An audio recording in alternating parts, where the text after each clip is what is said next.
Hello. In this week's Torah portion, Korach, Moses appoints his own brother high priests and his own cousin chief Levite. Korach, a Levite, wanted that position. For this and other reasons, Korach assembles 250 distinguished leaders of Israel, and together they confront Moses and Aaron, saying, quote, "You take too much upon yourselves. All of us here are holy, and God is among us. So why do you raise yourselves above everyone else in the assembly of the Lord?" Moses attempts conciliation, but fails. So God makes the earth swallow up Korach and his 250 immediate followers, and launches a plague that kills 14,700 more followers at large. Let's examine Korach's main argument. It centers on holiness, in Hebrew, kedusha. He said, "All of us here are holy and God is among us." What does it mean? The word kadosh, holy, and its derivatives, with the root kuf dalet shin, appears a full 12,467 times in the combined standard sources, Tanakh, Talmud, Midrash, and Zohar. So holiness is obviously of central importance in Judaism. And not only in Judaism, a Google search for the word holiness yields 21,200,000 returns, including a side advertisement that reads, "Looking for holiness? Find it at ebay.com. The Torah does not define kedusha, holiness. Yet many Jewish rituals use that word. We make kiddush on the wine, we recite the kaddish and the kedusha, we marry through kiddushin. One would think we understand the concept of being kadosh, holy, which is present in each one of these actions. But kadosh is a divine concept, and therefore, like the concept of God himself, is felt more than it is understood. Rabbi Adin Steinsaltz is reported to have said, "One who knows and feels holiness does not need to discuss it, and one who does not know it cannot be made to know." God tells us in the Torah that he wants us to be Mamlechet Kohanim veGoy Kadosh, a kingdom of priests and a holy nation. In Parshat Kedoshim, God tells us, "Kedoshim tihiu ki kadosh ani Hashem Elokechem." You shall be holy, for I, the Lord your God, am holy.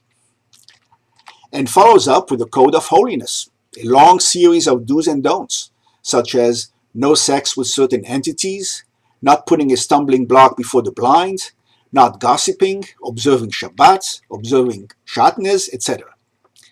But all this is not enough to give us a definition of holiness. Does it mean that commandments not in the code of holiness do not make us holy? For example, the commandments of observing kashrut, circumcision, holidays, sacrifices, temple worship, tithing, reproducing, not coveting, etc., are not in the code of holiness. Should we conclude that they do not contribute to holiness? The dictionary defines holiness as the state of being set apart for the service of God. It applies to people, objects, times, or places, and is associated with divine power. The Encyclopedia Judaica says that Kadesh means distinguished, set apart, suffused with a divine quality, both majestic and fearsome. It adds that holiness expresses the very nature of God, and that moral perfection is an essential aspect of holiness. Rashi says that holiness means distancing oneself from sexual impropriety. The Torah even implies that there is mortal danger in unauthorized contacts with the holy. There are degrees of holiness in Judaism. For example, the land of Israel is holier than all other lands. Jerusalem is holier than other cities in the land. Temple Mount is holier than other parts of Jerusalem. The Holy of Holies is holier than other parts of the temple. And the holiest part in the Holy of Holies is the point centered above the ark, between the cheruvim, the cherubs, from which the voice of God emanates. There are other definitions of holiness. Some say it is the elevation of the human being from his animal nature to his being created in the image of God, so that being holy means imitating God. The Midrash explains, Just as God is gracious and merciful, so you too should be gracious and merciful. unquote. The Ramban from 13th century Spain tells us that holiness means doing everything in moderation. Quote, "You shall be holy" means you should keep distant from sin and licentious behavior. The Torah prohibits certain sexual behaviors and prohibits certain foods and drinks, but it permits sex between husband and wife, and the consumption of kosher meat and wine. This might allow a person to act in a lewd manner with his wife, perhaps even in public, gorge himself with meat, inebriate himself with wine, and use vulgar language as much as he desires. The Torah does not forbid any of these things, and he would be allowed to be a vile, disgusting person with the permission of the Torah. Unquote. So for the Ramban, be holy means restrain yourself even with what is permitted. A holy person is one who is not self-indulgent. Contemporary Rabbi Yaakov Neiman said, "Why should self-indulgence be related to a lack of holiness? Because self-indulgence focuses the mind on self-gratification and eventually causes people not to be kind to others, that is, not to be holy." Others disagree with the spirit of the law approach, arguing that when God says, "You shall be holy," he means, just as I separate myself, so you should separate yourselves. Not from excessively self-indulgent behavior, as the Ramban says, but by following mitzvot scrupulously as described in the Talmud. Indeed, the rabbis of the Talmud are referred to as perushim, a word later distorted to Pharisees, and which literally means those who separate themselves. So, being separate is central to the notion of holiness. Indeed, God tells Israel in the Torah, "And you shall be holy to me, for I, the Lord, am holy, and have separated you from other people, so that you should be mine." Unquote. The Ramchal, Rabbi Moshe Chaim Luzzatto, the 18th century Italian sage, defines holiness as a state in which a person becomes so fully united with God that all else is irrelevant.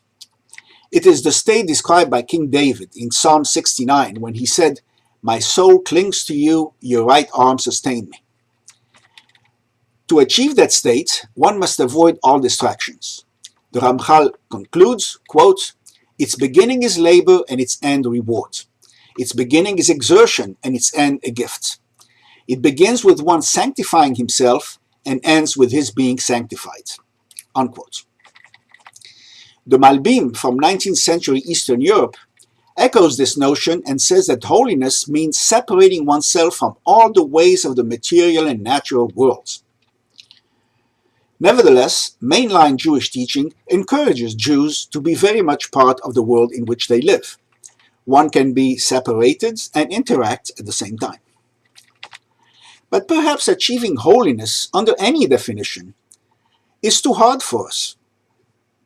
Sforno, the 16th century Italian commentator, notes that since the Torah says in Genesis that God created us in his image, it means that we can be holy just as God is, just as we are commanded to be. The Torah itself says that God does not give us commandments that we are unable to observe. So, be holy. You can do it, and you'll recognize it when you feel it. Shabbat Shalom.